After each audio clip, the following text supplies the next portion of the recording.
এই ভিডিওতে আমরা দেখবো যে কোথায় ডট অ্যাপে কিভাবে আপনি জোন অ্যাড করতে পারেন। আপনি যখন রেজিস্ট্রেশন করবেন, রেজিস্ট্রেশন করার পর আপনি স্টাফ যখন অ্যাড করতে যাবেন এবং যখন আপনি কোনো শপ অ্যাড করতে যাবেন, তখন আপনাকে জোন সিলেক্ট করতে হবে যে কোন জোনের আন্ডারে আপনি স্টাফকে অ্যাসাইন করতে চাচ্ছেন এবং কোন জোনের আন্ডারে আপনি শপটাকে অ্যাড করতে চাচ্ছেন। সো তার ওই সেটআপগুলো করার আগে আমাকে অবশ্যই জোন সেটআপ করতে হবে।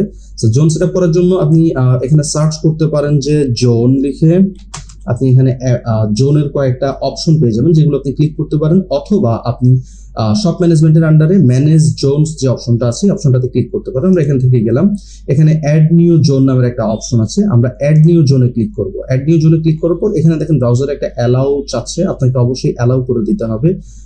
এটা আমরা দিলাম যে অ্যালাউ দিস টাইম। এন্ড এখানে আপনাকে একটা ট্যুর গাইড দিচ্ছে যে আপনার গাইডলাইনটা কিরকম হবে, যে আপনি ইনস্ট্রাকশন দিচ্ছে সোজা কথা যে আপনার কোথায় ক্লিক করলে কি হবে। আমরা নেক্সটে প্রেস করলাম, দেন এখানেও নেক্সটে প্রেস করলাম, দেন এখানে নেক্সটে প্রেস করলাম, এখানে নেক্সটে প্রেস করে এটা ফিনিশ বাটন, লাইক আপনার যখন জোন সেটআপ হয়ে যাবে আপনি সাবমিট বাটনে প্রেস করবেন। আমরা ফিনিশ বাটনে ক্লিক করলাম, একটা রিলোড দেই আবার। ওকে, আমাদের ম্যাপটা লোড হয়ে গেছে। আমরা এটাকে ক্লোজ করে দিই। ক্লোজ করে দেওয়ার পর আমরা এখানে দেখতে পাচ্ছি যে আমাদের সেক্টর 13 সিলেক্ট হয়ে আছে এবং এখানের মধ্যে আপনার একটা পয়েন্ট সিলেক্ট করা আছে। আমরা যখন কারেন্ট লোকেশনে ক্লিক দিব তখন কারেন্ট লোকেশনটা লোড হবে। লাইক আমি সিলেক্ট করলাম যে এই জায়গাটা, এটা এইরকম দেখাচ্ছে, বাট আমি যখন কারেন্ট লোকেশনে প্রেস করব এটা কারেন্ট লোকেশনে চলে যাবে এই জায়গাটাতে।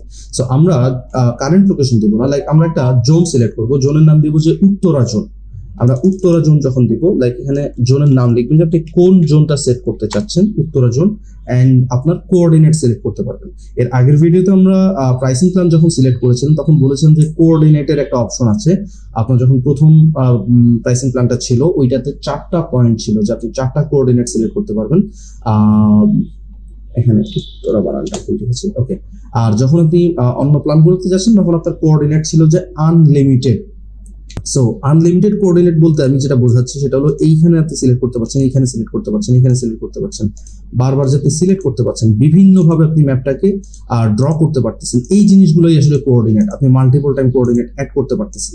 সো প্রথম প্রাইসিং প্ল্যানটাতে যেটা ছিল যে আপনার 4টা কোঅর্ডিনেট সিলেক্ট করার অপশন ছিল, লাইক আপনার চতুর্ভুজ আকার আপনি জিনিসটা বানাতে পারবেন। আমরা এই যে চতুর্ভুজ অর্থাৎ কোঅর্ডিনেট, আপনার এই কোঅর্ডিনেটের এই যে একটা পয়েন্ট, 2টা পয়েন্ট, 3টা পয়েন্ট, 4টা পয়েন্ট, এইভাবে চতুর্ভুজ আপনি করতে পারছেন। বাট আপনি যখন মাল্টিপল কোঅর্ডিনেটে যাচ্ছেন, আনলিমিটেড কোঅর্ডিনেটে, তখন আপনি হলো গিয়ে যে কোনো রকম ড্র করতে পারতেছেন, যে কোনো রকম ড্র আপনি করতে পারতেছেন। সো এই জিনিসটা ছিল হলো গিয়ে আপনার কোঅর্ডিনেটের হিসেবটা। সো আমরা যে জোনটা সিলেক্ট করবো বলছিলাম যে উত্তরা জোন, আমরা উত্তরা জোনটা সিলেক্ট করি।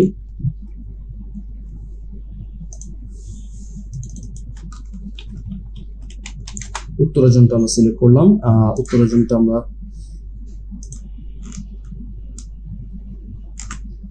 আমরা ধরে নিলাম যে উত্তরা জোনটা আসলে এই জায়গা থেকে শুরু করে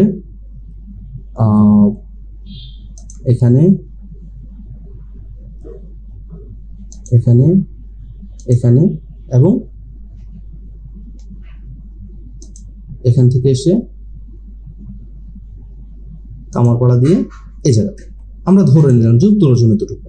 সো আপনি কি করবেন, আপনি জাস্ট সাবমিট বাটনে প্রেস করবেন। সাবমিট বাটনে প্রেস করার সাথে সাথে আপনি দেখেন যে এখানে আপনার উত্তরা জোন অ্যাড হয়ে গিয়েছে। যেই জোনের আন্ডারে আপনি কোনো শপ অ্যাড করেননি, আপনার এখানের মধ্যে এখনো পর্যন্ত কোনো সেল আসেনি, এবং এটাকে আপনি চাইলে ডিসেবলও করে রাখতে পারছেন।